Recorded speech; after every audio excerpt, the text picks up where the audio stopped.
সুযোগ সৃষ্টি হয়েছে এক গণতান্ত্রিক ব্যবস্থায় যাওয়ার। এ থেকে আমরা কোন মহলের চক্রান্ত বা ষড়যন্ত্রের মধ্য দিয়ে এটাকে বিনষ্ট হতে দিতে পারি না।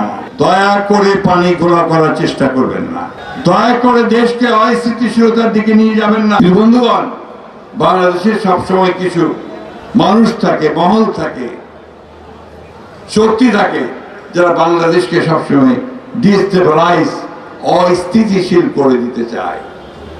আজকে আপনারা নিশ্চয়ই লক্ষ্য করেছেন যে এত বড় একটা গণঅভ্যুত্থান, ছাত্র গণঅভ্যুত্থান সংঘটিত হলো এবং গণতন্ত্রে ফিরে যাওয়ার, গণতন্ত্রকে রিস্টোর করবার, তাকে আবার শক্তিশালী করবার একটা সুযোগ সৃষ্টি হলো। তখন আবার কিছু সংখ্যক রাজনৈতিক মহল তারা আজকে অযথা, অন্যায়ভাবে, অপ্রয়োজনীয়ভাবে দেশে একটা গোলযোগ সৃষ্টি করবার পায় তারা করছেন।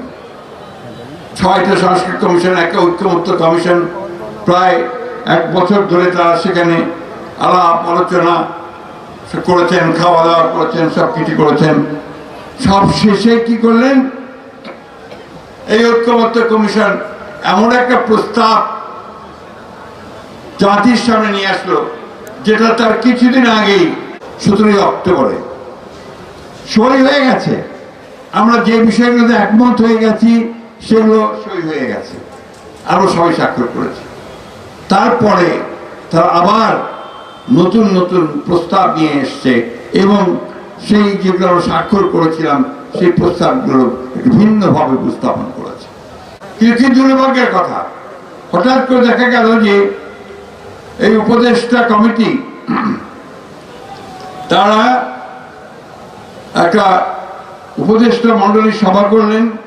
সভা করার পরে যারা আসিফ নজরুল সাহেব জাতিকে জানালেন যে বিষয়গুলো এখনো সমাধান হয়নি সেগুলো সমাধান করার জন্য ওরা রাজনৈতিক দলগুলোকে 7 দিনের সময় দিচ্ছে।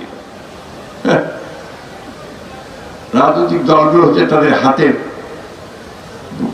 খেলনার মতো। এটা ঠিক হয়নি,